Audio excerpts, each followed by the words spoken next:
the leaders, Arsenal, with a win over Leicester. 1-0 this one finished. What's the latest twist and turn and feeling on the title race after this performance from Arsenal?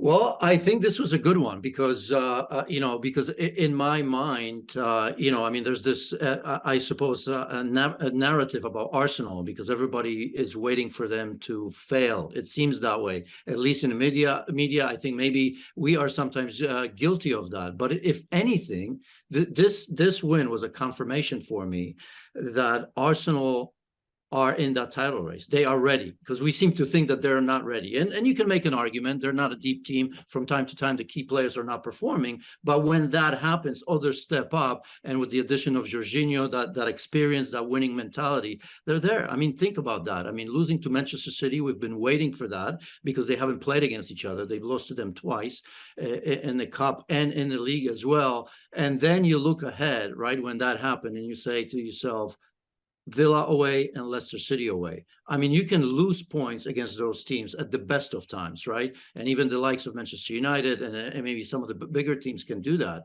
But what a bounce that was. And this was not a great performance by any means from Arsenal. And yet they found a way to win it. They had to shake things up a little bit. We saw Leandro Trossard playing as a false nine, which he has done at Brighton. And I thought he was very bright. Had an assist on Martinelli's goal, and they were able to interchange in that position within the game as well, which was very important. So, I mean, Mikel Arteta is looking for solutions. He's finding them. And I think to me that just confirms that they are in that hunt. And now for the rest of the season, in terms of the title, is going to be week by week. It's easy to say, it's always that way, but more so now, because I think if Arsenal beat Everton midweek, again, the distance is going to grow just a little bit, and it's going to put that much pressure on Manchester City and Manchester United. So I thought it was a very, very important win for Arsenal while not being at their best. Yeah, I'm glad you brought up Leandro Trossard and Martinelli and the connection that those two had. Can we go a little bit deeper into that? I feel as though that's something, I feel as though there's a lot of chemistry that we saw between the two of them. Well, good players find each other, especially the technical players, right? And we've seen that with Gabriel Jesus, who was tremendous. And again, he's been missing for a long time. He's going to be back, so that's an added bonus. But I think, Gabriel Jesus was able to tie that in a little bit, right? And especially with Saka, who, by the way, in that game against Leicester City was a little bit on the quieter side. And you and I have had this talk about Eddie Nketiah, and I'm not sold on him. Again, I'm not saying he's a bad player, but in the system that Arsenal play, he's not as mobile as Gabriel Jesus, and he's certainly not as mobile as Leandro Trossard as well. Good players look for each other. So again, not to say that Eddie Nketiah is not a good player, but I still think of him as more of a finisher.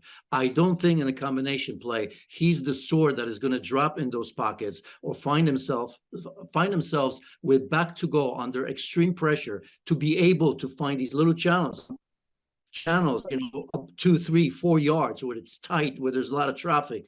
And I think Trossard did that better.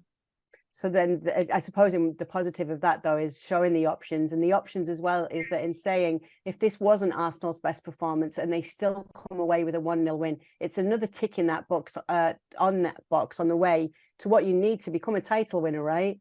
Yes, it's also a good recruitment, because so much was said in January, right? That, Mudryk didn't come in, Caicedo, or, this player or that player. But the two players that came in shows me that there's long-term planning anyway, right? Because every good team should have that. And we just assume that these teams in the Premier League with all kinds of money know exactly what they want. Well, we'll get to Chelsea. We don't know if that's true. In fact, we probably know that it's not the case. So here's Arsenal understanding the need for a player like Trossard that can play centrally, that can play on the left-hand side. You can probably put him just about anywhere. I mean, I could see Trossard playing, number 8 in the center of the midfield, and he'd do fine in that system. And of course, Jorginho, the experience that we've talked about. So two players that came in made an immediate impact for Arsenal. Thank you very much for watching ESPN FC on YouTube. For more highlights, analysis, and exclusive content, be sure to subscribe.